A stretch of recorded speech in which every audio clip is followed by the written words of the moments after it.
আজকে আমরা কথা বলবো যে কেন কন্টেন্ট ক্রিয়েশন ক্যারিয়ার গড়ার জন্য রেগুলার কন্টেন্ট আপলোড করতে হবে, কন্টিনিউটি রাখতে হবে। আর পাশাপাশি আজকে আমার ডেইলি ব্লগ তো থাকতেছে। আসসালামু আলাইকুম, হে বাংলা মানুষজন, কেমন আছেন আপনারা? আমি হাসান সেতু চলে এসেছি আপনাদের সাথে নতুন আর একটা মোটো প্লাস ডেইলি ব্লগে।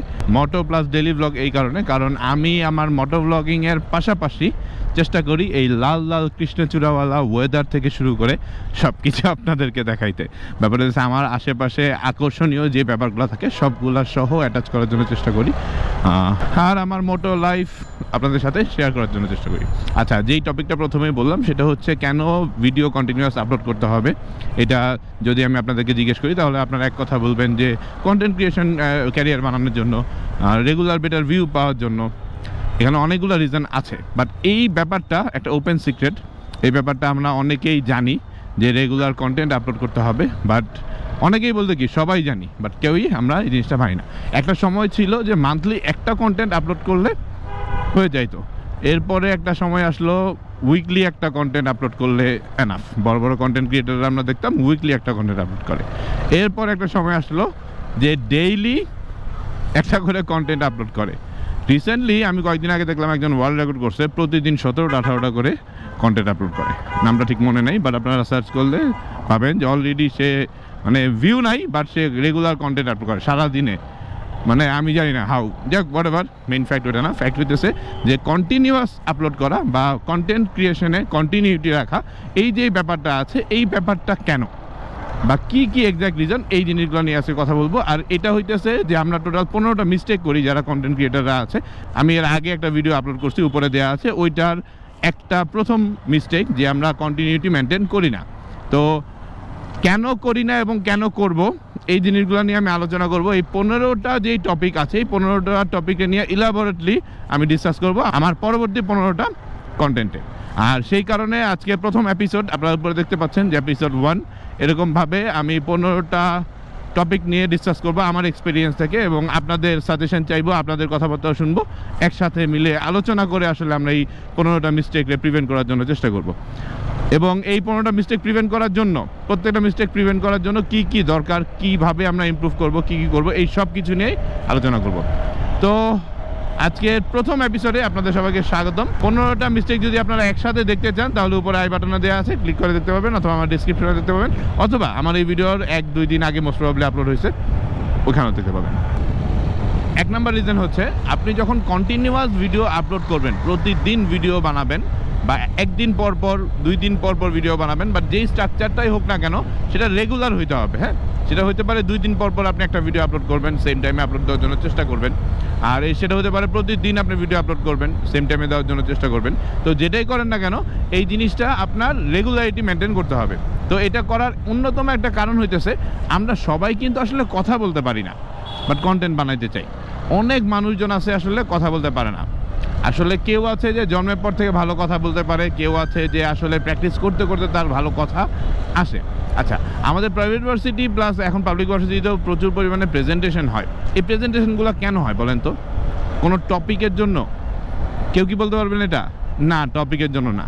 প্রেজেন্ট করার স্টাইল বাড়ানোর জন্য, প্রেজেন্ট করার যে স্কিল এটা বাড়ানোর জন্য, কথা বলার স্কিল বাড়ানোর জন্য। এটা হচ্ছে সবচেয়ে বেশি ইম্পর্টেন্ট।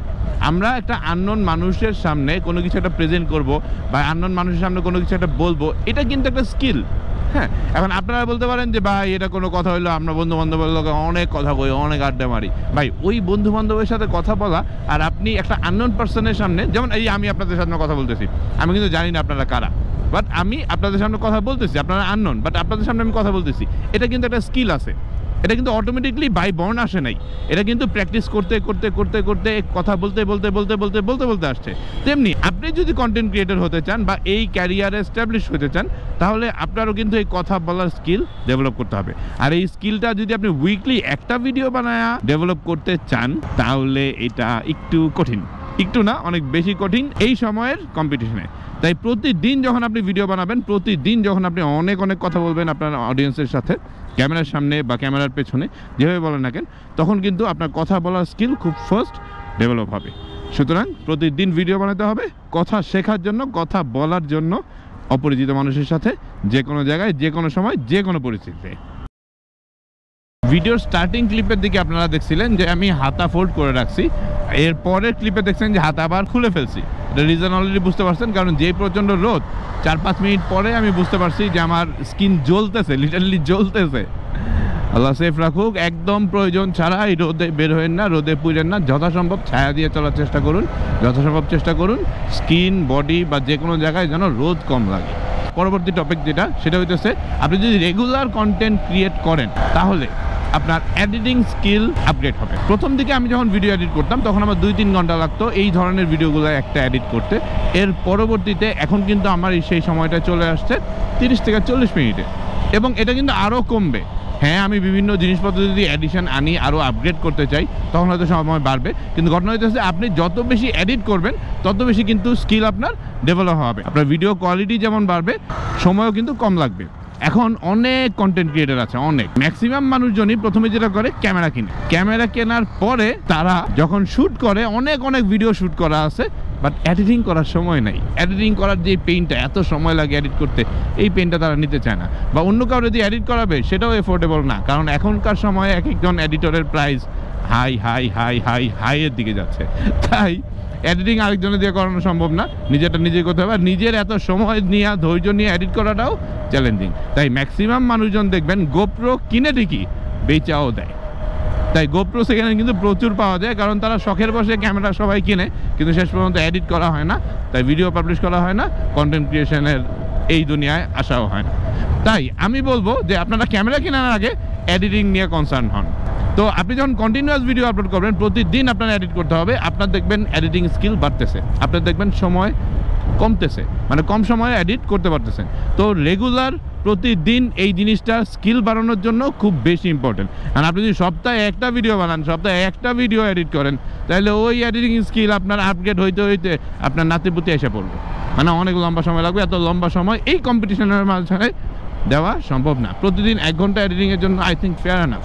আপনি 24 ঘন্টা কাজের মাঝখানে 1 ঘন্টা বের করতে পারবেন না। তারপরে হ্যাঁ, আপনি যদি আরও কোয়ালিটি কন্টেন্ট বানাতে চান, দেন সময় একটু বাড়াবেন।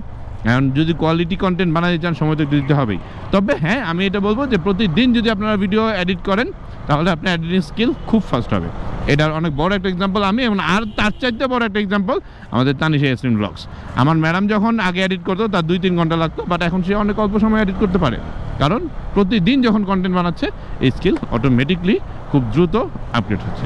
যদি কারো কোনো কনফিউশন থাকে, কারো কোনো সাজেশন থাকে, বা আপনার কোনো অপিনিয়ন থাকে, অবশ্যই কমেন্ট করতে ভুলবেন না। ভিডিও শেষ করতেছি না, জাস্ট একবার মনে করাই দিতেছি আমি রেগুলার ভিডিও আপলোড করতেছি। যদি আমার ভিডিও ভালো লাগে তাহলে সাবস্ক্রাইব করেন এখনই, আর হিট দ্য লাইক বাটন। যখন রেগুলার কন্টেন্ট আপলোড করবেন, কেউ যদি আপনার ভিডিও ক্লিক না করে, 1 দিন করবে না, 2 দিন করবে না, 3 দিন করবে না, বাট সে যখন দেখবে রেগুলার আপনি ভিডিও আপলোড করতেছেন, তখন কিন্তু একদিন সে ক্লিক করবে, ক্লিক করে দেখবে যে একটা মানুষ রেগুলার কন্টেন্ট আপলোড করতেছে, কি আছে এটার ভিতরে। তখন যদি আপনার কোয়ালিটি ভালো হয়, আপনি যদি তাকে কানেক্ট করতে পারেন, সে আপনার কিন্তু একজন অডিয়েন্স হয়ে যাবে। আর পাশাপাশি যে রেগুলার আপনার ভিডিও দেখতেছে, হ্যাঁ, প্রতিদিন যখন আপনি তার সামনে আসতেছেন, প্রতিদিন যখন আপনি আপনার কথাগুলো, আপনার ভিডিওগুলো, আপনার কন্টেন্টগুলো, আপনার থটগুলো, আপনার আইডিয়াগুলো শেয়ার করতেছেন, তখন কিন্তু সে আপনার আপন মানুষের মতো আপনাকে ফিল করতেছে। আপনার লাইফের সাথে সে অ্যাটাচ হয়ে যাচ্ছে। আপনার ভিডিও না দেখলে তার অস্থির লাগবে, তার ভালো লাগবে না। আপনার ভিডিও দেখলে সে হ্যাপি হবে।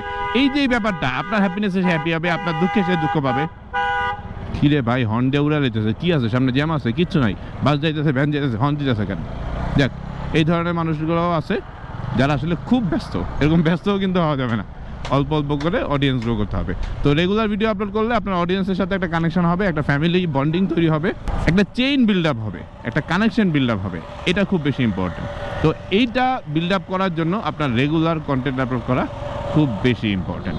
সময় ইউটিউব চ্যানেলের নিউজ আমরা কে না দেখি, বাট সময় এই গ্রোথটার অনেক বড় একটা রিজন কিন্তু শুধুমাত্র ট্রেন্ডিং নিউজ না, প্রচুর পরিমাণে কন্টেন্ট। পার ডে তারা কয়টা করে কন্টেন্ট আপলোড করে, কমেন্টে দেখতে চাই, দেখি আপনারা বলতে পারেন কিনা, লাগলে দেখে আসেন যে প্রতিদিন তারা কয়টা করে কন্টেন্ট আপলোড করে।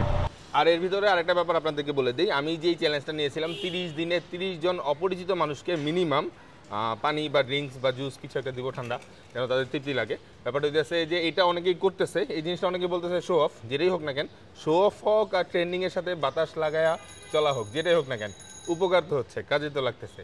তো আমি কিন্তু আমার এই চ্যালেঞ্জটা পূরণ করার জন্য চেষ্টা করতেছি। এক্স্যাক্টলি কাউন্ট করি নাই যে আসলে কয়দিন হয়েছে, বাট দিয়ে যাচ্ছে। যতদিন আমার কাছে গরম লাগবে, আমার কাছে খারাপ লাগবে, ততদিন দেওয়ার জন্য চেষ্টা করবো। তো বাকি টপিকগুলো নিয়ে কথা হবে সাথে থাকুন। তো অফিস থেকে বের হয়ে আসছি বেশ কিছুক্ষণ আগে এবং বেশ কিছুক্ষণ আগেই আমি ভিডিও করা শুরু করেছি এবং আপনাদের সাথে কথা বলা শুরু করেছি, বাট একটা সময় আসার পরে আমি দেখতে পারলাম যে আমার গোপ্রো থেকে আমার মাইকটা ডিসকানেক্টেড করা ছিল। কী কারণে করা ছিল? কারণ আমি গোপ্রোটা একটু চার্জ দিতে চাইছিলাম, চার্জ দেওয়ার জন্য হেলমেট থেকে খুলছিলাম, বাট খোলার পরে আমি যেটা করছি গোপ্রো লাগাইছি ঠিকই, বাট মাইক লাগাইনি। কথা বলতে বলতে ভুলে গেছিলাম, আর এতক্ষণ আমি অনেক বকবক করছি আপনাদের সাথে, বাট কিছুই রেকর্ড হয়নি। যাই হোক, নতুন করে আবার বলবো, কিন্তু তার আগে একটা জিনিস দেখাই, এই ক্লিপটা দেখেন। প্রথম এপিসোড হিসেবে প্রথম ধাপ হিসেবে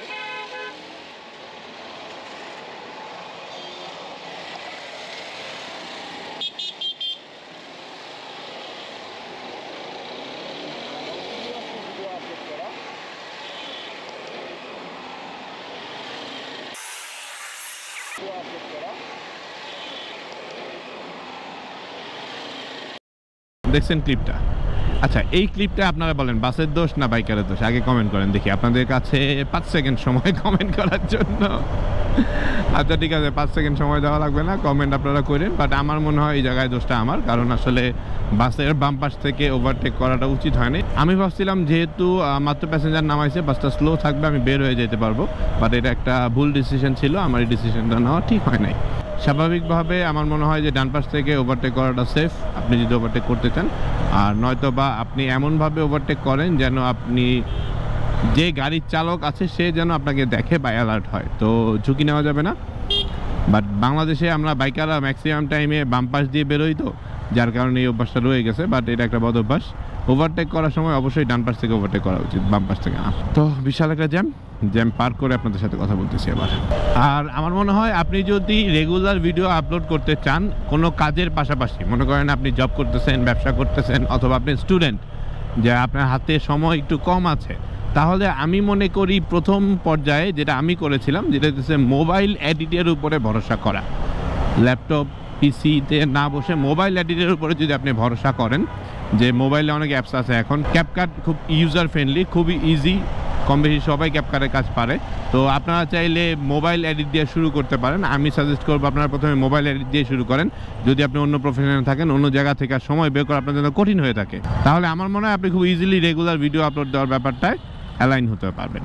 তো 300 ভিডিও রাস্তায় ঢুকে গেছি এবং আপনারা অলরেডি বুঝে ফেলেছেন আমি ভিডিও শেষের দিকে চলে এসেছি, কারণ আমি একটু রাতের বেলা ভিডিও করাটা ইগনোর করি, একটু আলোকিত জায়গায় ভিডিও করতে পছন্দ করি।